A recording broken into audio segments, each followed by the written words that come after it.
खबरें जो हमें सीधा जोड़ती हैं आपसे, जिनका आपकी जिंदगी पर होता है सीधा असर। खबर का मतलब है एक भरोसा, और आपका भरोसा है हमारी जिम्मेदारी। ATL टीवी, भरोसा अलवर का। नमस्कार, ATL के सभी दर्शकों का स्वागत है।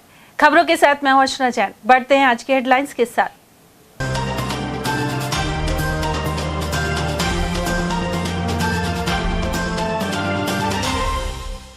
फायरिंग के बीच लूटे 5 लाख के जेवर, लेकिन बची 1 करोड़ के गहनों से भरी तिजोरी। राजगढ़ क्षेत्र का है मामला। तूफान ने युवती की ली जान और कई लोगों को किया घायल। उमरैन और राजगढ़ सहित अलवर में सामने आई घटनाएं। एक्सप्रेस वे पर हादसों में 2 की गई जान और 5 हुए घायल। वहीं ट्रेन से कटकर अज्ञात ने तोड़ा दम। और ईंधन की किल्लत और तंदुरुस्ती जैसे कारणों से साइकिल के प्रति लौट रहा रुझान। अलवर में भी फिट इंडिया साइकिल रैली सहित चल रहे अभियान। और अब खबरों को हम जानेंगे विस्तार से। राजगढ़ के निकट ढिगावड़ा कस्बे में देर रात ज्वेलरी शॉप में हथियारबंद बदमाश फायरिंग के बीच करीब 5 लाख के जेवर लेकर फरार हो गए, लेकिन ज्वेलर परिवार द्वारा हिम्मत दिखाकर पथराव करने से यह शातिर करीब 1 करोड़ के जेवरों से भरी तिजोरी नहीं ले जा पाए। जानकारी के अनुसार बदमाश कैंपर गाड़ी में सवार होकर आए थे और वह दुकान का शटर उखाड़ कर अंदर घुस गए। भनक लगते ही ज्वेलर के परिवार ने बदमाशों पर पत्थर फेंके, जिस पर उन्होंने फायरिंग कर दी। घटना के करीब 1 घंटे बाद राजगढ़ पुलिस मौके पर पहुंची। उधर ज्वेलर नरेंद्र सोनी ने बताया कि बदमाशों ने आते ही दुकान का शटर तोड़ा और अंदर रखे करीब 4 से 5 लाख रुपए के जेवर समेट लिए। इसके बाद वे करीब 3.5 क्विंटल वजनी तिजोरी उठाकर ले जाने का प्रयास करने लगे। इसी दौरान आवाज सुनकर ऊपर रह रहा परिवार जाग गया। इसके बाद उन्होंने पत्थर फेंकने शुरू कर दिए और जवाब में बदमाशों ने गोलियां चला दी, लेकिन परिवार के विरोध के चलते बदमाश तिजोरी छोड़कर मौके से फरार हो गए। दुकान मालिक के अनुसार तिजोरी में करीब 1 करोड़ रुपए से ज्यादा के जेवर रखे हुए थे। उन्होंने बताया कि अधिकांश जेवर ग्राहकों के थे। हालांकि बदमाश जो जेवर ले गए उनमें भी अधिकतर ग्राहकों का माल शामिल है। ऐसे में उन्हें जेवर उपलब्ध कराना मुश्किल हो गया है। मौसम के मिजाज तीखे बने हुए हैं और तूफानी अंधड़ ने एक युवती की जान लेने के साथ ही कई लोगों को जख्मी कर दिया। उमरैन में तेज अंधड़ से लोहे की टीन बालिका पर आ गिरी, जिससे उसकी जान चली गई। बुधवार देर शाम अचानक मौसम के परिवर्तन के बाद तेज अंधड़ शुरू हो गया और यह अंधड़ तूफानी हवा में बदल गया। इसी दौरान उमरैन कस्बे में 19 वर्षीय प्रियंका खाना बना रही थी। एक टीन उड़कर प्रियंका के सर पर जाकर गिरी, जिससे उसके सिर में गंभीर चोट आई। अस्पताल में डॉक्टर ने उसे मृत घोषित कर दिया। उमरैन उप प्रधान महेश सैनी और ग्रामीण मुरारी लाल ने भी घटनाक्रम की जानकारी दी। आज हमारे गांव उमरैन में राम सिंह की बच्ची थी प्रियंका सैनी। वो अपने शाम के टाइम छत पर खाना बना रही थी। उन्होंने ऊपर रसोई बना रखी, छत के ऊपर वहीं कमरा है, वहीं रहते हैं। तो एक पड़ोसी के दूर से बड़ी जब तेज़ तूफान आया करीब शाम को 7 बजे, उसमें एक टीन उड़कर, पूरा एक सेट था 7 टीनों का, उड़कर आया और बच्ची के ऊपर गिर गया अचानक जैसे ही, और बच्ची बेहोश हो गिर गई। उसी के बाद उसको तुरंत हॉस्पिटल लेके गए और हॉस्पिटल जब डॉक्टर ने चेक किया तो उसके बाद उसे मृत घोषित कर दिया। तो ये पूरी घटना थी। ऐसा जो तूफान आज मतलब बहुत चक्रवर्ती तूफान था, ज़बरदस्त। उसमें साथ में आंधी भी थी और मट्टी धूल भरी हुई आंधी, हवा बहुत तेज़ थी, उसमें ये घटना हुई। वहीं डीग निवासी दीपक कुमार के ऊपर अंधड़ में पेड़ आ गिरा। यह युवक अलवर में किराए के मकान में रहकर फौज की तैयारी करता है। शाम को राजोशी कॉलेज में रेस लगाकर वह अपने घर जा रहा था। इसी दौरान शांति कुंज के पास तेज हवा के चलते सफेदे का पेड़ उस पर आ गिरा। युवक को अस्पताल में भर्ती कराया गया है। उधर राजगढ़ इलाके के टोड़ा गांव में बाइक से अपने गांव खेड़ा जा रहे दीपक जांगीर पर भी पेड़ आ गिरा। उसके सर में 15 टांके आए हैं। उसे माचाड़ी अस्पताल से अलवर रेफर कर दिया गया। वहीं सीताराम नाम का एक अन्य युवक राजगढ़ से बाइक पर अपने घर टोड़ा नागर लौट रहा था। तभी अचानक तेज अंधड़ के चलते माचाड़ी गांव में उसके सर पर पेड़ गिर गया। इसके अलावा बोलेटा का पप्पू राम अपनी बाइक से राजगढ़ से अलवर आ रहा था। इसी बीच हाईवे पर सड़क किनारे गड़ा लोहे का एंगल लगने से उसका गला कट गया। जिला अस्पताल में पप्पू राम का उपचार जारी है। आरआर कॉलेज से रेस करने जा रहे थे। ये जो वाहन टॉप वाला जाते हैं और इसकी तरफ जो सफेदा पेड़ है अचानक एकदम से गिर गया। तो पास में हॉस्पिटल है, उसमें एडिट करा के सीधे जा रहे। कहाँ लगी है भाई के इसके एक तो माथम लगी है, एक इधर लगी है जान के पास। अच्छा, किस चीज़ झक्कड़ आ रहा था, क्या आ रहा था? हाँ, ये तो आंधी सी तूफान भयंकर आया था, झक्कड़ आया था सफेद पेड़ की। क्या नाम है भाई का? इसका नाम बादल है। कहाँ का रहने वाला है? ये ठीक क्या कर रहा था उस दौरान ये? यार में तैयारी कर रहा था, रेस कर रहा था। अच्छा, रेस लगा रहा था। तो कौन रेस लगा के कहाँ जा रहा था? ये मोती डोंगरी जा रहा था, आर कॉलेज से मोती डोंगरी। और वहीं बुधवार देर शाम अंधड़ के कारण शहर में कई इलाकों में पेड़ और बिजली के खंभे गिर गए, से जनजीवन प्रभावित हुआ और साथ में यातायात भी बाधित हुआ। ईटाराणा पुलिया के पास पोल गिरने से आसपास की बिजली सप्लाई ठप हो गई। इसी तरह एसएमडी सर्किल से मोती डूंगरी जाने वाली दोनों सड़कों पर भी पेड़ गिरने से रास्ते बंद हो गए और बिजली के तार सड़क पर टूटकर आ गिरे। खतरे के बावजूद कुछ बाइक चालक छोटे रास्तों से निकलते नजर आए। बर्फखाना रोड स्थित रुक्मणी मॉडल स्कूल में दीवार गिरने और पेड़ टूटने से नुकसान हुआ है। वहीं ग्रामीण क्षेत्र माचाड़ी में भी तेज आंधी के चलते बिजली का खंभा गिर गया, जिसका वीडियो भी सामने आया है। वहीं पुलिस कंट्रोल रूम के समीप स्थित शनि महाराज के मंदिर के बाहर लगा पीपल का विशालकाय पेड़ उखड़कर बिजली के पोल सहित गिर गया। साथ ही पोल से टूटकर बिजली के तार नीचे गिर गए। ऐसे में काफी समय तक सड़क मार्ग पर यातायात अवरुद्ध रहा। बाद में जेसीबी की सहायता से पेड़ को सड़क मार्ग से हटाया गया। इसके अलावा रात करीब 10 बजे तक इलाके की बिजली गुल रही। उधर अलवर के पुराने कोर्ट परिसर में पेड़ गिरने से शिव मंदिर क्षतिग्रस्त हो गया। इस पेड़ को गुरुवार को जेसीबी मशीन द्वारा हटवाया गया। स्थानीय वकीलों ने बताया कि यहाँ काफी पुराने पेड़ लगे हुए हैं। गनीमत रही कि दोपहर के समय अंधड़ नहीं आया, जिस समय यहाँ खासी चहल पहल भी बनी रहती है। ऐसे में उन्होंने सूखे पुराने पेड़ तुरंत हटाने की मांग की है।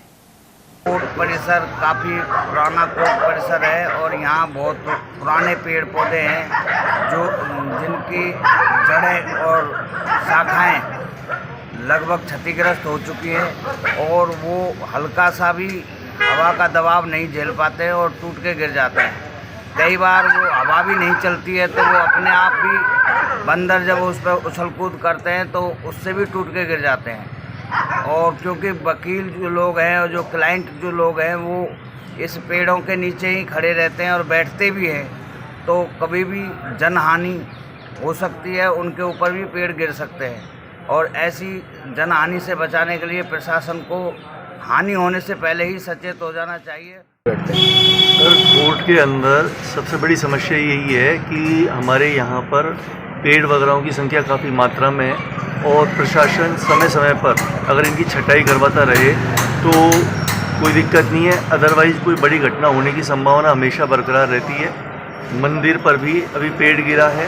ये तो शुक्र है कि अंधकार का जो समय था, तूफान आया था, ये शाम का था, जो यहाँ पर पब्लिक नहीं थी, वकील समुदाय भी नहीं था। अगर ये दिन में आ जाए तो पता नहीं कितनी बड़ी जनहानि होने की संभावना बन जाती। तो प्रशासन से यही कहना है मेरा तो कि अगर इनकी समय समय पर छटाई करवा दी जाए तो शायद कोई बड़ी अनहोनी से हम बच सकते हैं। दिल्ली मुंबई एक्सप्रेस वे पर भीषण हादसे आए दिन सामने आ रहे हैं। यहां अलग अलग दुर्घटनाओं में 2 लोगों की जान चली गई और 5 जख्मी हो गए। एक्सप्रेस वे पर गत देर रात केमिकल से भरा टैंकर असंतुलित होकर एक्सप्रेस वे से साइड में जाकर पलट गया। इससे केमिकल टैंकर के चालक की मौत हो गई। सूचना मिलने पर राजगढ़ थानाधिकारी राजेश मीणा और पालिका कर्मी जुगनू तंबोली की टीम मौके पर पहुंची। शत विशत अवस्था में मिले शव को कब्जे में लेकर राजगढ़ पीएससी की मोर्चे में पहुंचाया गया। मृतक की पहचान अलवर के बगड़ राजपूत निवासी धीरज कुमार मीणा के रूप में हुई है। परिजन गुरुवार की सुबह राजगढ़ सीएससी पहुंचे। उन्होंने बताया कि धीरज कुमार कोटा से केमिकल भरकर भिवाड़ी ला रहा था। पुलिस ने पोस्टमार्टम करवाकर शव परिजनों को सौंप दिया है। मेरे पास मुझको सूचना मिली कि भाई कोई ट्रक तेजाब का उसमें लोड गया है रेस्ट एरिया के पास एक्सीडेंट है।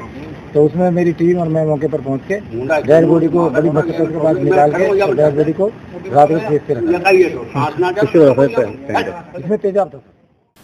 उधर दिल्ली मुंबई एक्सप्रेस वे पर गत देर रात एक कार अनियंत्रित होकर मीडियन से टकरा गई, जिससे चालक गंभीर रूप से घायल हो गया। हादसा रसगन नौगावा के पास हुआ है। बताया जा रहा है कि चालक शराब के नशे में वाहन चला रहा था। जानकारी के अनुसार 45 वर्षीय राकेश कुमार अपनी कार से दिल्ली से जयपुर की ओर जा रहे थे। इसी दौरान अचानक वाहन अनियंत्रित होकर एक्सप्रेस वे के मीडियन से जा टकराया। हादसे की सूचना मिलते ही NHAI की एम्बुलेंस मौके पर पहुंची और घायल को सामुदायिक स्वास्थ्य केंद्र बड़ौदा में पहुंचाया गया। यहां से उसे जिला अस्पताल अलवर के लिए रेफर कर दिया गया है। वहीं एक्सप्रेस वे पर गत देर रात्रि इंद्रपुर क्षेत्र में एक कार आगे चल रहे ट्रेलर में पीछे से जा घुसी। सामुदायिक स्वास्थ्य केंद्र बड़ौदा में ड्यूटी इंचार्ज आशीष गोस्वामी ने जांच के दौरान किशनगढ़ रेनवाल जयपुर निवासी मनीष कुमार को मृत घोषित कर दिया। वहीं भानु प्रताप, राजेश, अजय और कमलेश को अस्पताल में भर्ती कराया गया है। कार चालक ने बताया कि वह सभी चारों यात्रियों को जयपुर से दिल्ली एयरपोर्ट छोड़ने जा रहा था। वहीं गोविंदगढ़ थाने के एएसआई भूप सिंह ने बताया कि परिजनों के आने पर शव को पोस्टमार्टम करवाकर परिजनों को सुपुर्द कर दिया गया है। और वहीं राजगढ़ बांदीकुई रेल मार्ग के मध्य गोट की चौकी के पास ट्रेन से कटकर एक अज्ञात व्यक्ति की मौत हो गई। पालिका कर्मी जुगनू तंबोली ने बताया कि गुरुवार की सुबह उन्हें पुलिस ने सूचना दी थी। इसमें बताया गया कि गोट की चौकी के पास एक 50 वर्षीय अज्ञात व्यक्ति की ट्रेन से कटकर मृत्यु हो गई है। सुबह एक श्वान मृतक व्यक्ति का एक पैर लेकर भैरू सागर गांव में पहुंचा और ऐसे में घटना का खुलासा हुआ। मृतक के शव को राजगढ़ सीएससी की मोर्चरी में रखवाया गया है। पुलिस मृतक व्यक्ति की शिनाख्त के प्रयास कर रही है। राजगढ़ थाने से सूचना मिली कि कोई व्यक्ति कट गया है गोट गाँव में। हाँ। तो वहाँ पर हम पहुँचे तो कटवा बस्ती का जो एक पैर था, जो कुत्ता करीब 1 किलोमीटर गाँव में ले गया। हाँ। फिर वो कुत्ता लोगों ने वहाँ से उससे छुड़वा के फिर उसको देखा तो कुत्ता फिर वापस वही डेड बॉडी के पास गया। तो उससे इसका पता लगा कि कोई आदमी कट गया। अच्छा। हम वहाँ मौके पर पहुँचे, हमारी टीम सहित और नगर पालिका की टीम सहित के साथ में फिर टेम्पो में रखे शव को हॉस्पिटल। अलवर के उद्योग नगर पावर हाउस के समीप नाले में श्रमिक का शव मिलने से सनसनी फैल गई। मौके पर एमआईए थाना पुलिस पहुंची और मामले की जानकारी ली। इस दौरान सामने आया कि विमलेश उद्योग नगर स्थित किसी फैक्ट्री में काम करता था और वह नाले के ऊपर बैठकर शराब पी रहा था। तभी अचानक श्रमिक नाले में गिर गया और उसकी मौत हो गई। पुलिस ने शव को जिला अस्पताल की मोर्चरी में रखवाया है। वहीं परिजनों के अलवर पहुंचने पर जिला अस्पताल में मृतक का पोस्टमार्टम करवाया गया। एक वक्त था जब साइकिल को शान की सवारी माना जाता था।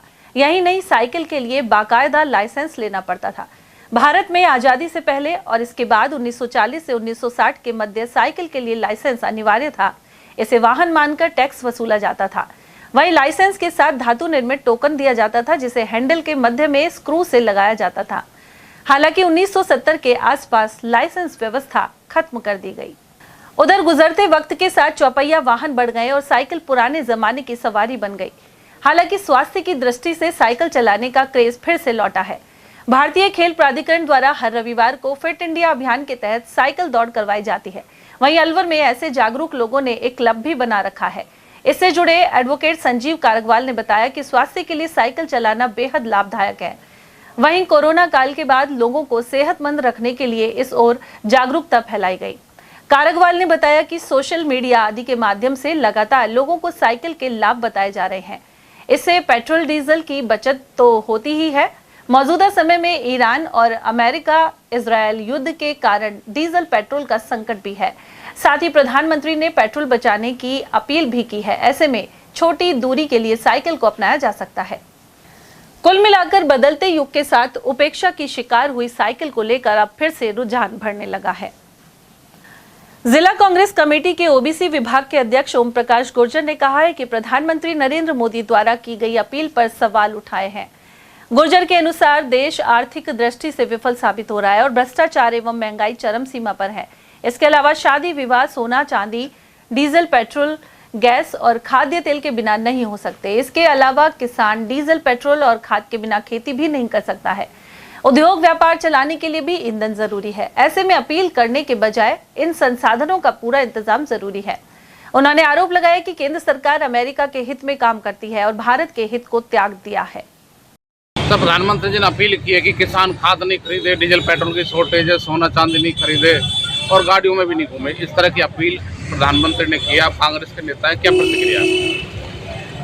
पहले तो मैं पत्रकार जी बहुत धन्यवाद आपको जो आप इस चीज़ को याद दिला रहे हो। प्रधानमंत्री अपने दौरे क्यों नहीं ख़त्म कर देते? जो विदेश भगे डोल रहे हैं, बाहर के दौरे हैं, उनमें कितना पेट्रोल मिल रहा है, कितना डीजल मिल रहा है, पहले इनको क्यों नहीं खत्म करते? एक बात बताओ, किसान आवश्यकता पड़ रही है जो ही तो खाद खरीद रहा है, आवश्यकता पड़ रही है जो ही तो तेल इस्तेमाल कर रहा है, वो अनावश्यक तो डोल ही नहीं रहा। प्रधानमंत्री की मानसिकता इतनी ऊंची हो गई कि शायद इसमें बहुत बड़ा विदेश का कोई वो है। अच्छा, कहीं पे विदेश में सोना या तो बंदा करना हो या और कुछ करना हो, किसानों को प्रधानमंत्री मानने में क्या दिक्कत है? बिना खाद के फसल पैदा क्यों नहीं करते किसान? मैं ये कह रहा हूँ कि अब से पहले भी नहीं हुई, अब भी नहीं हुई, और शायद हो सकता है खाद के बिगैर अपना जो उर्वरक है ना, उर्वरक के बिगैर तो पूरी फसल आजकल होती ही नहीं। जबकि इनको ये पूछना चाहिए कि नकली खाद भी आप दे रहे हो, पकड़ भी आप रहे हो, तो असली खाद ही क्यों नहीं दिवा देते बंद करवाने की बजाय? तो सर प्रधानमंत्री जी कह रहे हैं कि पहले बैलगाड़ी से या बैल से जिस तरह से खेती करते थे, आप बैल से भी खेती कर सकते हैं, ट्रैक्टर क्यों चला रहे हो आप? प्रधानमंत्री जी से ये कह दो कि पहले जो प्रधानमंत्री थे ना, उनका इतना बड़ा काफिला नहीं चलता था। आज जो संसाधन है, उन साधनों के आधार पे यानी कि अपन को बैल आज नहीं काम दे रहे, यानी कि बैलों से नहीं काम हो रहा, और आज तो ट्रैक्टर से जो संसाधन हो गए जिनसे काम होगा। प्रधानमंत्री जी से ये कह दो एसी बंद कर दो, एसी बंद कर दो और गाड़ियों में मत चलो, पैदल चलो। और महात्मा गांधी जी जिस तरीके से चलते थे लंगोटी में और डंडे में, आप रह जाओ एक बार। सर आपको लगता है किसानों को विदेश यात्रा नहीं करनी चाहिए? किसान कर ही कौन रहा है? किसान विदेश में जाने का टाइम कहाँ पे? किसान के पास में कहाँ पे वो विदेश यात्रा कर रहा है? पत्रकार जी महोदय, विदेश यात्रा तो ये कर रहे हैं। सर किसान है जो सोना भी ज्यादा खरीदते हैं कुछ नहीं, किसान के पास में पैसा ही कहाँ है जो सोना खरीदेगा? सोना खरीदने के लिए तो आज छापा पड़ रहा है ना, इनके ईडी आ रही है, तो इनके पास में, हमारे पास में तो है ही नहीं। पूरा का पूरा तो भ्रष्टाचारी थे ना, जिन्होंने कितना ही सोना, कितना ही पैसे जो मिले वो बीजेपी में क्लेम होकर क्या रहे, साफ होकर क्या रहे। बीजेपी में जाओ, साफ हो जाओ, कोई चोर नहीं, कोई और कुछ नहीं, किसी के पास में सोना नहीं, सारे गरीब बन गए। सर खेती तो पहले ठप थी, सरकार उचित मूल्य नहीं दे रही थी, डीजल पेट्रोल नहीं मिल पा रहे थे, या खाद की समस्या थी। अब आपको लगता है कि सरकार की नीति ऐसी है कि व्यापार भी ठप हो जाएगा? जिस तरह से विदेशी यात्रा बंद कर रहे हैं, जिस तरह से डीजल पेट्रोल नहीं मिलेगा, इंडस्ट्री बंद हो जाएंगी, जिस तरह से व्हीकल नहीं चलेंगा, आपको लगता है कि देश में आर्थिक संकट आने वाला है? शायद मोदी जी को ये नजर आ रहा है कि मैंने जो करा है, तो जो सुकृत है मैंने करा है, जो जनता के सामने आएगा। इस वास्ते आप पहले कहते ना कि मैंने तो कह दिया था डीजल मत खरीदो, सोना मत खरीदो, कर्जे में इतना डुबा दिया देश को। इतने जो भगोड़े थे ना, ये तो कह रहा था बाहर से पैसे लेकर के आऊंगा, और बाहर पूरे पैसों को भेज दिया नरेंद्र मोदी जी ने। और अब ये कह रहा है कि पहले ही मैं तैयारी कर लूँ, नहीं तो जनता मेरे को क्या कहेगी कि आर्थिक स्थिति हमारी एकदम से कैसे डाउन आई। आपको लगता है सर अमेरिका से जो डील हुई है उसका प्रभाव धीरे धीरे शुरू हो रहा है? अमेरिका से जो डील हुई है उसका दुष्परिणाम सामने आ रहा है? बिल्कुल होगा। जो इन्होंने डील की थी कि अमेरिका से दूध भी खरीदूंगा, सारा जो भी कोई सामान खरीदूंगा, कलाकंद खरीदूंगा और कुछ खरीदूंगा, या फिर जो भी सामान, पहले तो ये कहते थे लोकल लेना है, जापान का नहीं लेना, चाइना का नहीं लेना। उसके बाद में आज ये अमेरिका से डील की है, उसका दुष्परिणाम आएगा। और शायद मैं बता रहा हूँ ये देश को गुलाम बना दिया और बना के रहेंगे, और बना दिया। कुल मिलाकर देश के आर्थिक हालात अच्छे नहीं है। आर्थिक कहाँ पे अच्छे?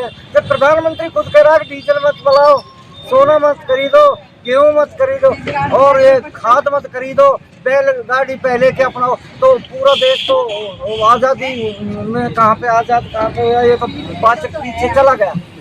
देश आगे की बजाय पीछे जा रहा है, लगातार पीछे चला गया ना।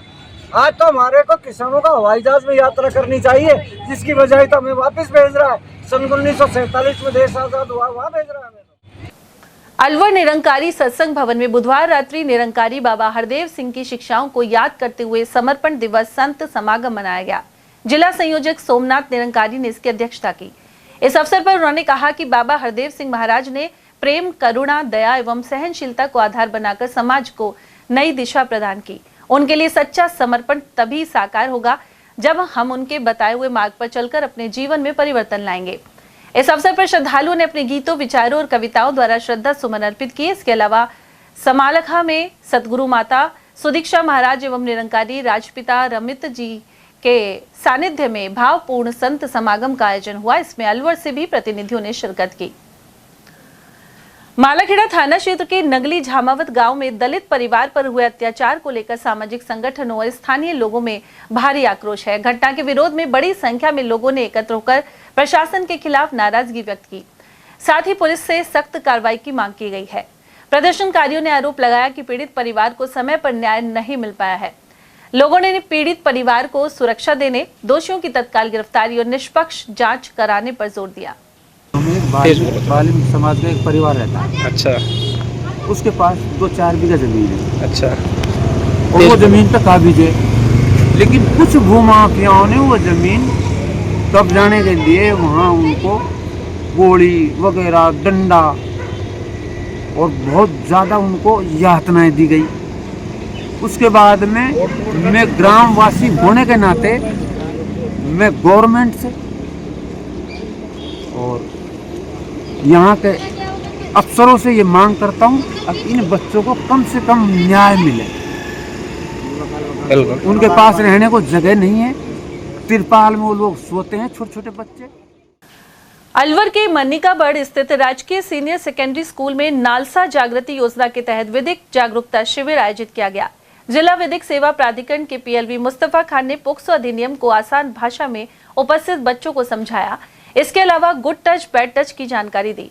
उधर पीएलवी रश्मि वशिष्ठ ने फ्री लीगल एड थाने में स्थित बाल मित्र केंद्र, मुआवजा योजना आदि की जानकारी दी। वहीं प्रधानाचार्य करुणा चौधरी और उप प्रधानाचार्य योगेश मुदगल सहित पीएलवी अनीता सैनी एवं मुबीन, समाज कल्याण विभाग प्रतिनिधि लोकेश कुमार आदि की मौजूदगी रही। वहीं प्राधिकरण सचिव मोहनलाल सोनी ने भी अपने संदेश के जरिए कहा कि बच्चे डरे नहीं और रिपोर्ट करें, कानून उनके साथ है। और वहीं अलवर के नाहर शक्ति सेवा संस्था में पीएलवी रेखा महलावत द्वारा विधिक जागरूकता शिविर का आयोजन किया गया। इसमें 38 लाभार्थियों ने भाग लिया। शिविर में उपस्थित विद्यार्थियों एवं आमजन को विशेष योग्य जनों के अधिकारों, दिव्यांगजन अधिकार अधिनियम 2016, विकलांगता प्रमाण पत्र, सरकारी योजनाओं एवं न्याय तक पहुंच से संबंधित जानकारी दी गई।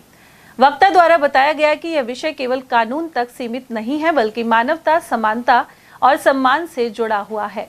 भारत सरकार द्वारा दिव्यांगजन अधिकार अधिनियम 2016 लागू किया गया है। वहीं वर्तमान में सरकार द्वारा यूडीआईडी कार्ड भी जारी किए जा रहे हैं, जिसके माध्यम से पूरे भारत में सुविधाओं का लाभ लिया जा सकता है। वहीं यदि किसी दिव्यांगजन के साथ अन्याय होता है तो उसे जिला विधिक सेवा प्राधिकरण द्वारा निःशुल्क कानूनी सहायता प्रदान की जाती है। इसके अलावा राष्ट्रीय विधिक सेवा प्राधिकरण के टोल फ्री नंबर 15100 की जानकारी भी प्रदान की गई। अलवर के तिजारा फाटक क्षेत्र में वाल्मीकि सामुदायिक भवन का शुभारंभ किया गया। साथ ही सामुदायिक भवन संचालन समिति कार्यकारिणी की बैठक हुई। पूर्व सभापति मुकेश सारवान को इसका अध्यक्ष नियुक्त किया गया। इस अवसर पर बच्चन लाल गोडीवाल, प्रकाश हड़ालिया, अशोक नंदा, नरेश लोहरा, बबलू सारवान, रामदेवी चावरिया, प्रीतम सरकार सारसर और पद्म गोयर आदि मौजूद रहे। वहीं अध्यक्ष सारवान ने समाज हित में कार्य करने की बात कही। आज बड़ी हर्ष और खुशी की बात है कि आज एक वाल्मीकि सामुदायिक भवन जो तैयार हुआ है, उसके लिए जोर शोर से सभी लोग, समाज के सभी बस्तियों से लोग आए हैं, पधारे और हमने पहली मीटिंग रखी। मास्टर किशनलाल खैरालिया आज दिनांक 13 मई 2026 को वाल्मीकि भवन 6 के शिवाजी पार्क अलवर में प्रथम जो है सभा की गई और ये सभा बहुत ही अच्छी रही। श्री मुकेश सारवान की अध्यक्षता में ये सभा हुई है। जिले भर में 16 मई शनिवार को शनि जयंती मनाई जाएगी। इस अवसर पर शनि मंदिरों में विभिन्न धार्मिक कार्यक्रम होंगे। वहीं मन्निकाबड़ स्थित प्राचीन शनिदेव महाराज मंदिर में भंडारे का आयोजन किया जाएगा। पुजारी शिव कुमार शर्मा ने बताया कि इस बार ज्येष्ठ मास की अमावस्या के दिन शनि जयंती मनाई जा रही है। वहीं विशेष संयोग है कि 7 वर्षों के बाद शनिवार को शनि जयंती आ रही है। इस उपलक्ष्य में मन्निकाबड़ प्राचीन शनि मंदिर में सुबह भगवान शनि महाराज के अभिषेक, पूजा अर्चना और आरती के कार्यक्रम होंगे। इसके बाद 11:15 बजे से भंडारे का आयोजन रहेगा। दोपहर में महिलाओं द्वारा भजन कीर्तन के अलावा शाम को शनि महाराज की महाआरती होगी। वहीं भोग लगाकर प्रसाद वितरित किया जाएगा। अब की बार शनि जयंती 16 मई शनिवार की है और ये बड़ पूजनीय अमावस्या पे आती है और इसी दिन का शनि महाराज का वो है। और उस दिन सुबह पंचामृत से स्नान कराया जाएगा सुबह 5 बजे और 11 लीटर तेल से बाबा को नहलाया जाएगा। उसके बाद में आरती होगी। आरती करने के बाद में 11:15 बजे भंडारे का आयोजन किया जाएगा, जिसमें वो करते हैं। दोपहर में फिर भक्त लोग आते हैं इसमें।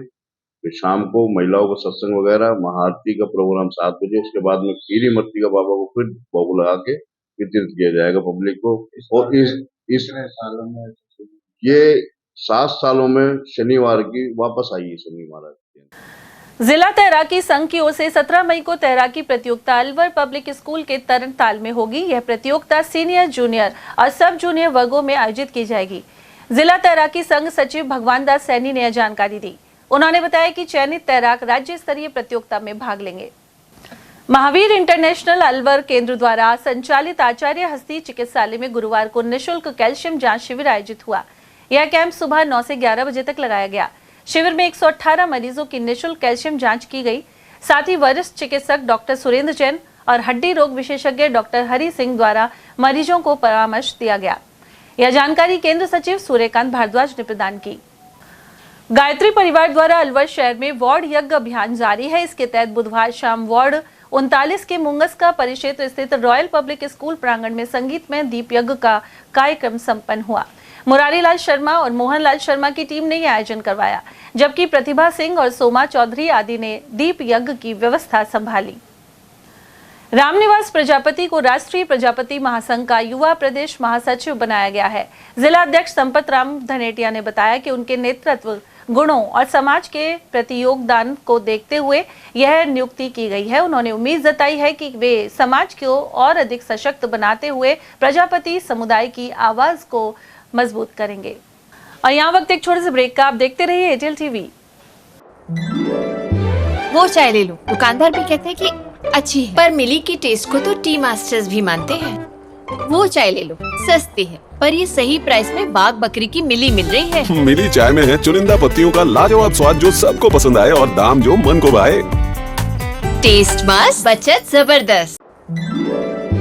वो चाय ले लो, दुकानदार भी कहते हैं कि अच्छी है, पर मिली की टेस्ट को तो टी मास्टर्स भी मानते हैं। वो चाय ले लो, सस्ती है, पर ये सही प्राइस में बाग बकरी की मिली मिल रही है। मिली चाय में है चुनिंदा पत्तियों का लाजवाब स्वाद जो सबको पसंद आए और दाम जो मन को भाए। टेस्ट मस्त, बचत जबरदस्त। Om Aditya public senior secondary school Alwar में बेस्ट फैकल्टी के साथ सर्वश्रेष्ठ बोर्ड परीक्षा परिणाम। स्कूल फीस में ही फाउंडेशन। कक्षा 9th 10th प्री फाउंडेशन, कक्षा 11th 12th विज्ञान वर्ग, वाणिज्य वर्ग, कला वर्ग, हिंदी एवं अंग्रेजी माध्यम। विद्यालय में मेधावी विद्यार्थी प्राची राठौड़, अंकित कुमार, गार्गी सैनी, कमल प्रजापत, बलराज वर्मा, गौरी और वैशाली ने बोर्ड परीक्षा में 97% अंक लाकर संस्था का सम्मान बढ़ाया और संस्था के द्वारा प्रत्येक विद्यार्थी को 21,000 रुपए का चेक प्रदान किया।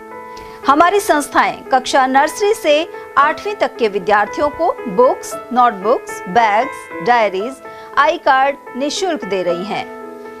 कक्षा 9वीं से 12वीं तक के विद्यार्थियों को bag, dress, jacket, I card निःशुल्क दे रही हैं।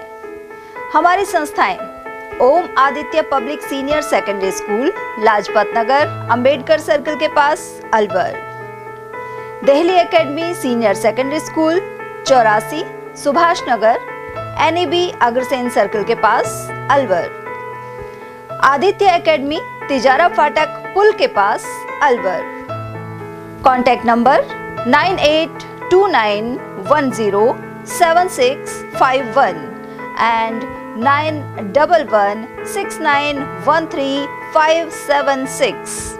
आदित्य की परंपरा, सेवा, संस्कार और समर्पण।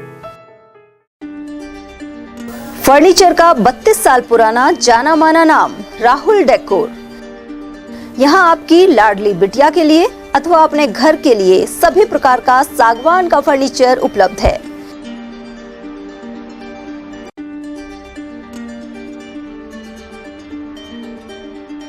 Double bed, dressing table, sofa set सागवान एवं कपड़े वाले तथा सेंटर टेबल, भट्टी कलर, स्टील अलमारी, ब्रांडेड एवं सॉफ्टी फोम के गद्दे आपकी नाप तोल से बनाए जाते हैं।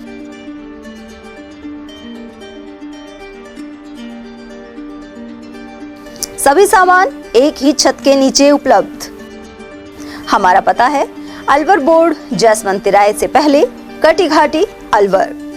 Contact number 9414019769 and 9414019768. BL Public School, a prestigious name in the field of education. BL Public School is not merely an educational institution but a dynamic center of values, discipline and excellence. The school prioritizes the holistic development of every student, ensuring that they not only excel academically but also succeed confidently in all aspects of life. The academic environment of the school is well organized, motivating and technologically enriched. Education is delivered through a balanced integration of modern resources and moral values. Smart classes and modern teaching methodologies, well-equipped computer lab, rich and peaceful library, practical learning in science and mathematics, sports and physical training, music, art, dance and cultural activities. Experienced, trained and dedicated teachers provide personal guidance to students that helps nurture talent and encourage students to become confident and self-reliant individuals. 100% board examination results are attained every year. Several students score 100% marks in subjects which are considered tough like mathematics and science, bringing pride to the institution. The school's alumni are now serving in prestigious positions across various fields, reflecting the quality education imparted by the institution. Although affiliated to RBSE, the academic guidance and standards of the school are maintained at par with CBSE education. Education here is not limited to textbooks. Special emphasis is placed on life skills, moral education, self-reliance, and personality development. Self-praise is no recommendation. Kindly come, visit us and see yourself. Our addresses.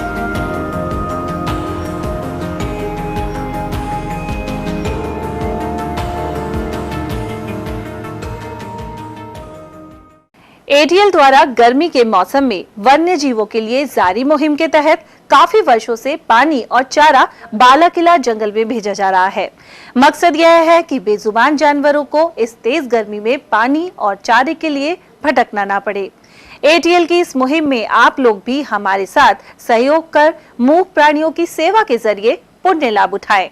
संपर्क करें मुकेश गुप्ता, निदेशक ATL, mobile number 9414019207।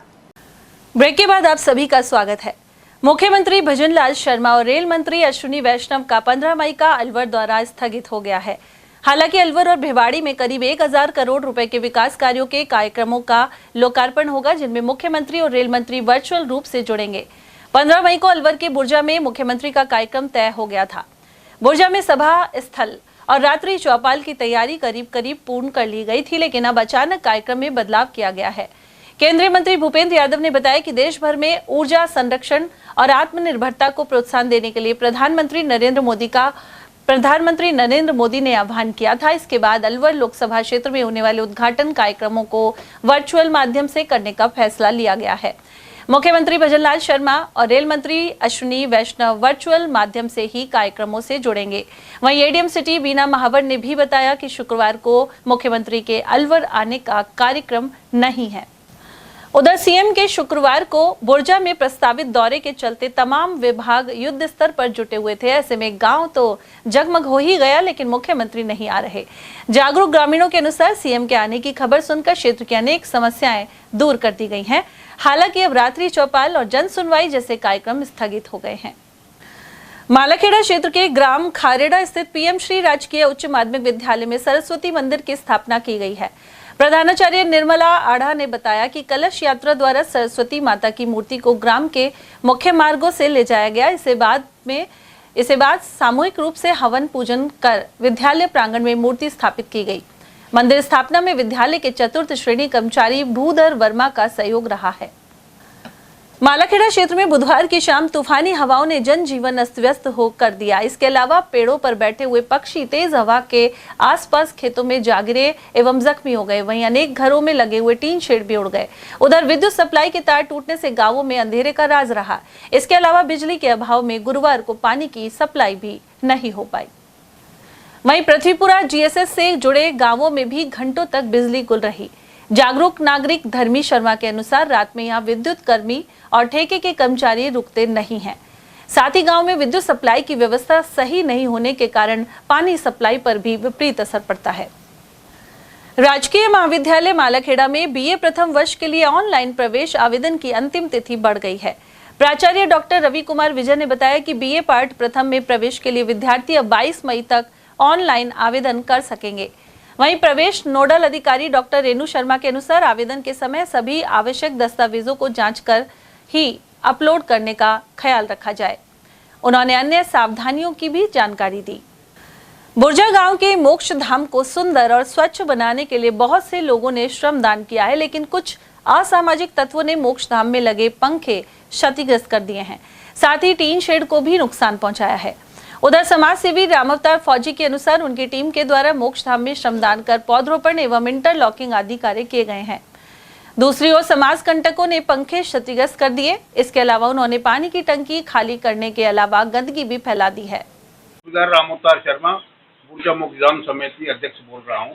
मैं शाम को जब यहाँ visit करने के लिए हम काम करने आते हैं सुबह शाम दोपहर में, तो देखा तो ये पंखे मुड़े पाए हैं, तार टूटा पाया है और अपनी टंकी में अंदर पूरा पानी खाली कर दिया। नहाए धोए अज्ञात तो है, हमको देखा हमने है नहीं किसी को, लेकिन हमारा पूरा पानी खाली कर दिया, पेड़ पौधों को भी नुकसान कर गए हैं। तो इसलिए मेरा निवेदन यह है कि या तो हम अज्ञात व्यक्तियों के साथ FIR दर्ज करेंगे या फिर हम प्रशासन को बोल के हम इसमें टीन शेड में करंट छोड़ के जाऊंगा, फिर मर जाएंगे गिर जाएंगे। मोक्ष धाम समिति की कोई जिम्मेवारी नहीं है। अकबरपुर कस्बे में एक पुरानी हवेली की छत पर नंदी चढ़ गया। ऐसे में तमाशबीनों की भीड़ जमा हो गई। यह नंदी एक घर से दूसरे घर की छत पर पहुंचता रहा। हालांकि वह नीचे उतरने का रास्ता नहीं ढूंढ पा रहा था। अमरपुर गौरक्षा प्रमुख दीपक पंडित वशिष्ठ और निखिल सेन ने बताया कि दो सांडों की आपस में लड़ाई के बाद यह नंदी ऊपर चढ़ गया था। सूचना मिलते ही गौरक्षा टीम मौके पर पहुंची और छत पर ही नंदी को पानी पिलाकर चारा खिलाया गया, जिससे वह कुछ देर वहां शांत बैठ गया। इसके बाद टीम ने सावधानी पूर्वक रेस्क्यू कर उसे सुरक्षित नीचे उतार लिया। इस नंदी को गौशाला भिजवा दिया गया है। हमको ग्रामीणों से सूचना मिली कि नंदी महाराज छत पर चढ़े हुए हैं, तो हम वहाँ पर हमारी टीम के साथ पहुँचे और हमने उसको देखा कि वो थोड़ा घबरा हुआ तो उनको चारा पानी की व्यवस्था करके उसको थोड़ा शांत होने दिया। उसके बाद उसको हमारी टीम ने रेस्क्यू किया और आराम से नीचे उतारा, नीचे लेके उसको छोड़ दिया, सुरक्षित छोड़ दिया और पानी वाले पिया के बढ़ गया। उमरैन ग्राम पंचायत के वार्ड 1 में पिछले कई दिनों से बिजली आपूर्ति बाधित बनी हुई है। ऐसे में ग्रामीणों को भारी परेशानी का सामना करना पड़ रहा है। लोगों ने AN कार्यालय पहुंचकर अपनी समस्या से अवगत करवाया। ग्रामीणों ने बताया कि वार्ड 1 में करीब 150 घरों में बिजली की गंभीर समस्या बनी हुई है। बिजली बाधित होने से पेयजल संकट भी गहरा गया है। वहीं क्षेत्र में कई जगह बिजली के तार लटक रहे हैं, जिससे हादसों की आशंका है। उधर सहायक अभियंता कमलेश शर्मा ने बताया कि जल्द ही इसका समाधान कर दिया जाएगा। पिछले 4 दिनों से उमरैन GSS में लाइट नहीं आ रही है और यहाँ पे VIP कल्चर हो चुका है। VIP कल्चर यानी कि जो सारे सिस्टम की व्यवस्थाएं हैं वो हमारे माननीय मुख्यमंत्री साहब के ऊपर में लगी हुई है। तो हमारा सवाल यही है कि क्या जो जनता की लाइट है वो VIP रूट से होके हुए आएगी या फिर किस तरीके से। हमारी मांग सिर्फ इतनी है कि जो तार है वो बदला जाए और जो जिसका बिजली विभाग चार्ज लेती है, पैसा लेती है, वो काम किया जाए। पिछले 3-4 दिनों से आमल टोल में 2-2 घंटे में लाइट आ रही है, फिर जा रही है, फिर तार जल रहा है और तार भी इतनी ऊंचाई पे है कि आप उसको यहाँ से पकड़ के देख सकते हो कि वो कितना मोटा तार है। और बच्चों को बहुत मतलब परेशानी ज़्यादा आ रही है, माताएं बहनों को बहुत ज़्यादा परेशानी आ रही है। और सबसे ख़तरनाक बात यह है कि गर्मी का समय है और ना पानी की व्यवस्था ठीक से हो पा रही है लाइट ना आने की वजह से, और सभी लोग परेशान हो रहे हैं। हमारे बच्चा बहुत दुख पा रहे हैं, खूब बिल भर रहे हैं साहब। हम बिल नहीं भरते हो तो जब सुनोगे बिल नहीं भर रहे हैं। 4 दिन हो जाए हमको, 4 रात हो जाए हमको। विक्रम सिंह गुजर है। हाँ बताओ। वार्ड नंबर 1 से 5 है। हमारे वार्ड स्टैंड के मेन स्टैंड हेडक्वार्टर है। यहाँ पर लाइट की समस्या 3 दिन से बहुत ज़्यादा है। किसी भी स्टाफ से बात करते हैं तो कहते हैं कि CM साहब आ रहे हैं, वहाँ लगे पड़े हैं। मैं खुशीराम सैनी उमरैन से। नई बस्ती में हमारे लाइट नहीं आ रही है। उपकरण मतलब बिल्कुल डिम लाइट हो जाती है, एक बार तो वोल्टेज तेज़ आ जाता है, फिर बिल्कुल कम हो जाती है। उपकरण फूके का ही तो हमारे। कितने दिन समस्या है ये अभी 4-5 दिन से ज़्यादा हो रहा है। कितने घरों में से है ये? घर तो पूरी बस्ती है, 100-150 आदमी की बस्ती है पूरी। अच्छा, आधे उम्र में लाइट आ रही है, आधे में? हाँ वो भी आ रही है, सब मतलब वार्ड नंबर 1 में लाइट नहीं आ रही है। वार्ड नंबर 1 में लाइट नहीं आ रही। मेरा नाम अंकित सैनी है, वार्ड नंबर 1 का रहने वाला हूँ। आए दिन बिजली की समस्या बनी रह रही है। कंप्लेंट करते हैं, पकड़ के लाते हैं, केबल चेंज करते हैं, थोड़ी देर बाद आग लग जाती है। रामगढ़ कस्बे में महिला के साथ मारपीट और छेड़छाड़ का मामला लगातार तूल पकड़ता जा रहा है। घटना 9 मई की देर शाम की बताई जा रही है। मामले में पुलिस द्वारा मुकदमा दर्ज किए जाने के बावजूद आरोपियों की गिरफ्तारी नहीं होने से नाराज पीड़ित परिवार और ग्रामीण गुरुवार को सड़क पर उतर आए। कस्बे में रैली निकालते हुए बड़ी संख्या में लोग तहसील रंगमंच पहुंचे और धरने पर बैठ गए। पीड़िता ने रामगढ़ थाने में दर्ज रिपोर्ट में बताया कि पड़ोस का एक युवक घर में घुस आया और छेड़खानी करने लगा। विरोध करने पर आरोपी ने महिला के साथ मारपीट की, जिससे वह गंभीर रूप से घायल हो गई। घटना के समय महिला का पति ड्यूटी के सिलसिले में बाहर गया हुआ था। घायल महिला को परिजनों ने तुरंत रामगढ़ अस्पताल पहुंचाया, जहां उसका प्राथमिक उपचार करवाया गया। मामले को लेकर ग्रामीणों में भारी आक्रोश देखने को मिल रहा है। वहीं रामगढ़ थाना अधिकारी अजीत सिंह बड़सरा ने बताया कि पीड़िता की रिपोर्ट के आधार पर तुरंत मामला दर्ज कर लिया गया था। पुलिस ने पीड़ित परिवार के बयान भी दर्ज कर लिए हैं। उन्होंने कहा कि आरोपी घटना के बाद फरार हो गए थे और उनकी गिरफ्तारी के लिए लगातार दबिश दी जा रही है। उधर इस अवसर पर सूबेदार शमशेर सिंह यादव, पूर्व सैनिक जयराम मीणा, मान सिंह चौधरी, गिरिराज नायक, घनश्याम सेन, छोटन शर्मा, राम कुमार यादव और होशियार सिंह आदि मौजूद रहे। मैं सूबेदार शमशेर सिंह यादव रामगढ़ लीग अध्यक्ष हूँ और राकेश के फैमिली के साथ ऐसे व्यवहार हुआ है उसको हम नहीं सहन कर सकते, क्योंकि वो देश की सेवा कर रहा है। हम अपने परिवार की रक्षा नहीं कर सकते, देश की सेवा क्या करेंगे। इसलिए हमारे से उचित कार्रवाई की जाए। अलवर जिले में गैर संचारी बीमारियों की रोकथाम के लिए कार्यक्रम जारी है। Lupin human welfare and research foundation Alwar और राजस्थान सरकार के साझा प्रयास से यह कार्यक्रम चल रहा है। इसी कड़ी में CSC बड़ौदा में स्वास्थ्य शिविर आयोजित किया गया। फाउंडेशन के जिला प्रबंधक रवि दाधीच ने बताया कि इस दौरान 112 मरीजों की जांच कर उपचार दिया गया। इस टीम में कार्यक्रम अधिकारी दीनबंधु पालीवाल, तुषार झालानी, श्रुति, DO राकेश, ANM मिंटू कुमार, पायल और मोबिलाइजर रिंकू चौधरी आदि शामिल थे। खैरतल में वाल्मीकि समाज एवं सफाई कर्मियों ने ठेका प्रथा के विरोध में प्रदर्शन किया। उन्होंने आरोप लगाया कि कम वेतन पर अधिक काम लेकर शोषण किया जा रहा है। वाल्मीकि धर्मशाला में सभा का आयोजन भी किया गया। साथ ही हाथों में झाड़ू लेकर कलेक्ट्रेट तक जुलूस निकाला गया। बाद में ADM शिवपाल जाट और नगर परिषद आयुक्त मुकेश शर्मा की मौजूदगी में वार्ता भी हुई। इस दौरान सफाई कर्मियों को 10,000 रुपए मासिक वेतन और माह में 4 अवकाश देने पर सहमति बनी एवं हड़ताल समाप्त कर दी गई। देखो, इसमें करीब हमारी 5-6 मांगे ऐसी थी, जिसमें से तकरीबन सभी मांगों पे प्रशासन सहमत हो गया और हमारे कर्मचारियों की प्रशासन की सहमति बन चुकी है। कल से हम लोग हड़ताल खत्म करके वापस काम पे लौटेंगे। मुख्य जो मांग थी वो वेतन वृद्धि की थी हमारी। तो ये वेतन जो पहले 6,500-7,000 मिलता था, उससे बढ़ाकर 10,000 रुपये वेतन कर दिया है और 4 छुट्टियाँ दी गई है प्रत्येक कर्मचारी को, जिसका कोई पैसा नहीं कटेगा। और जो हड़ताल हमारे लोग जितने भी दिन बैठे हड़ताल के ऊपर, उसका कोई पैसा नहीं कटेगा, ऐसा आश्वासन प्रशासन के लोगों ने हमें दिया। इसके अलावा आपकी जी मैं आपको सबको बता देना चाहता हूँ कि जितने भी ये गैर वाल्मीकि समाज के लोग जो अंदर ऑफिसों में बैठे हैं, सफाई कर्मी की नौकरी पे लग गए और वो अंदर ऑफिसों में बैठे हैं, आज कलेक्टर साहब ने आदेश कर दिया उनको, यहाँ के जो कमिश्नर साहब उनको बोल दिया है कि सबको झाड़ू के काम पे उतारा जाए। अगर कोई भी ऑफिस के अंदर बैठा मिल गया तो उसको।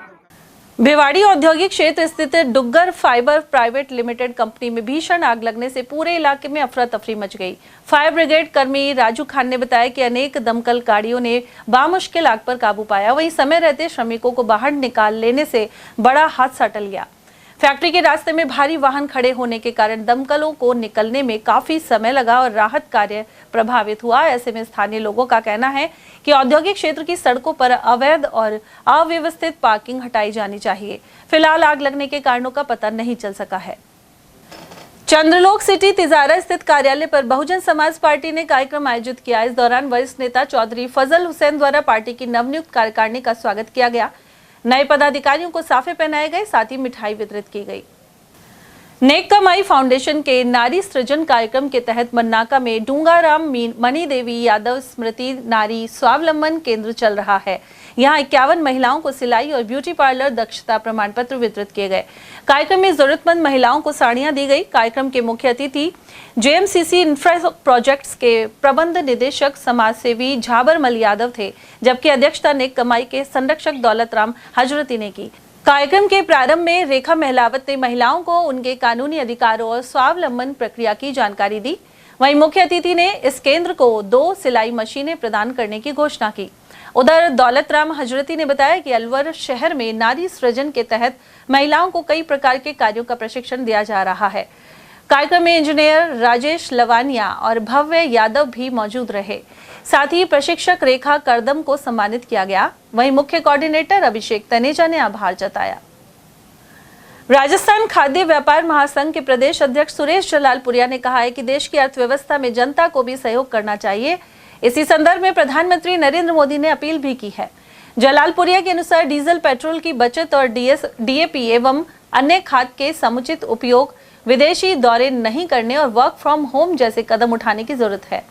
उन्होंने कहा कि अमेरिका, इजरायल और ईरान युद्ध के कारण ऊर्जा संकट पैदा हुआ है। सर, प्रधानमंत्री ने जो अपील की है कि सोना नहीं खरीदे, विदेश यात्रा नहीं करें और किसान खाद कम डालें, डीजल पेट्रोल का उपयोग सीमित करें, वर्चुअल बैठक करें, इस तरह की अपील की है। इससे बाजार पर क्या प्रभाव पड़ रहा है? क्या आपको लगता है कि इसमें अर्थव्यवस्था में कोई प्रभाव पड़ने वाला है? क्या कहना है? देश के प्रधानमंत्री ने कोई अपील जब करता है तो बहुत बिंदु की दृष्टि का सारे अध्ययन करने के बाद कोई भी जनता के लिए कोई 2 शब्द निकालते हैं, चाहे वो कोई भी प्रधानमंत्री है। तो प्रधानमंत्री जी ने अगर किसी भी तरह की कोई भी जो जनता से अपील की है, अपील करने का अर्थ यही है कि आप अपने देश की अर्थव्यवस्था में मुझे सहयोग दें। अगर आपको सोने की आवश्यकता नहीं है, सोना ना खरीदें, या अगर आपको यात्रा कोई अगर जब इमरजेंसी नहीं हो तो उसे ना करें। अगर आपको जितना देश की अर्थव्यवस्था में आप सहयोग कर सकें, आप मेरा करें, क्योंकि वो अपील कर सकते हैं। मानना ना मानना जनता को ऊपर है, चाहे उसमें आप हो चाहे मैं हूँ। लेकिन मैं समझता हूँ कि जनता उस अपील को बहुत ध्यान से करेगी और उसमें जो जितना संभव होगा। ये भी आप जानते हैं कि आज जनता अपना खुद का स्वार्थ भी देखती है। उसे कहीं बुकिंग टिकट की है, कहीं जाना है, लेकिन फिर भी ऐसा नहीं है, पूरी जनता सब समान होती है। जनता इस पर अपील पर, देश के प्रधानमंत्री की अपील पर ध्यान देती है, क्योंकि देश के प्रधानमंत्री जी ने देश को बहुत आगे बढ़ाया है, तो वो भी हम जनता का सहयोग से ही बढ़ाए। तो मैं समझता हूँ कि जनता इसमें सहयोग करेगी और इस पर अर्थव्यवस्था का प्रभाव विपरीत नहीं पड़ेगा, अनुकूल ही पड़ेगा। आपको लगता है कि प्रधानमंत्री की अपील का असर हो रहा है? बिल्कुल हो रहा है। जो उसके अनुयायी हैं और जो जनता के जो देश हित के व्यक्ति हैं, वो उसकी बातों को ध्यान से देखते हैं। चाहे कोई देश का हमारा प्रधानमंत्री हो, प्रधानमंत्री देश का एक प्रथम नागरिक होता है। अगर वो कोई चीज़ की अपील कर रहा है तो वो अपने लिए नहीं कर रहा, देश की अर्थव्यवस्था के लिए कर रहा है। सर, आपको लग रहा है कि अर्थव्यवस्था कुछ कमज़ोर हुई है, कुछ हालात कुछ नाजुक हैं, इस तरह से प्रधानमंत्री ने अपील का, इससे क्या अर्थ निकाले जा रहे हैं? अच्छा, आप बताइए कि अर्थव्यवस्था अपन कमज़ोर कैसे मान लें? किसी भी तरह का कोई भी आपका चाहे जो देश की अर्थव्यवस्था के जो मापदंड होते हैं, उसमें मैं समझता हूँ कि कहीं भी पीछे नहीं है। इसलिए अपील का उसको विपरीत ना लें और अपील का लोगों को अध्ययन कर कर, मनन कर कर उस पर ध्यान देना चाहिए और उसे स्वीकारना चाहिए। उधर व्यापारी सुरेश जलालपुरिया ने कहा कि अभी देश में कहीं भी महंगाई का असर दिखाई नहीं दे रहा है। साथ ही डीजल, पेट्रोल सहित सभी वस्तुओं की कीमत नियंत्रण में है।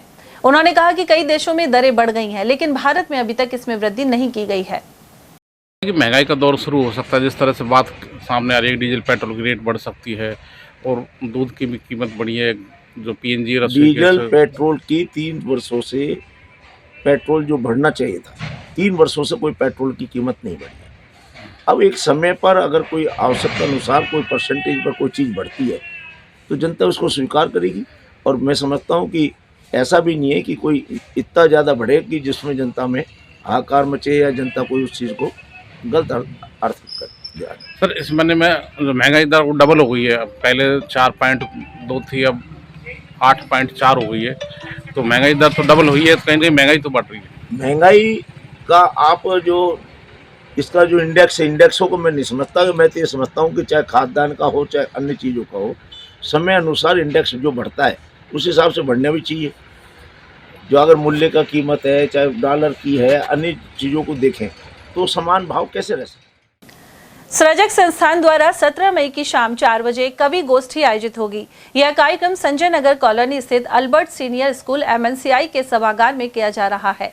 सचिव रामचरण राग ने यह जानकारी प्रदान की। और चलते चलते एक बार फिर से नजर आज की हेडलाइंस पर।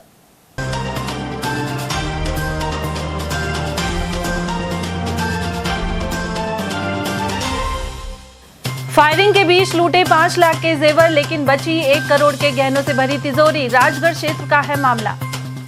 तूफान ने युवती की ली जान और कई लोगों को किया घायल। उमरैन और राजगढ़ सहित अलवर में सामने आई घटनाएं। एक्सप्रेस वे पर हादसों में 2 की गई जान और 5 हुए घायल। वहीं ट्रेन से कटकर अज्ञात ने तोड़ा दम।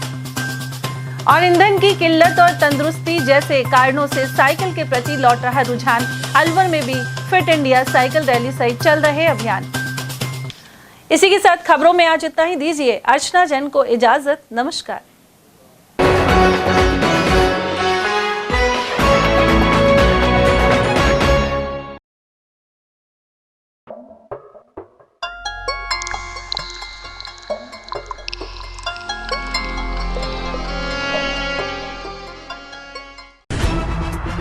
खबरें जो हमें सीधा जोड़ती हैं आपसे, जिनका आपकी जिंदगी पर होता है सीधा असर। खबर का मतलब है एक भरोसा, और आपका भरोसा है हमारी जिम्मेदारी।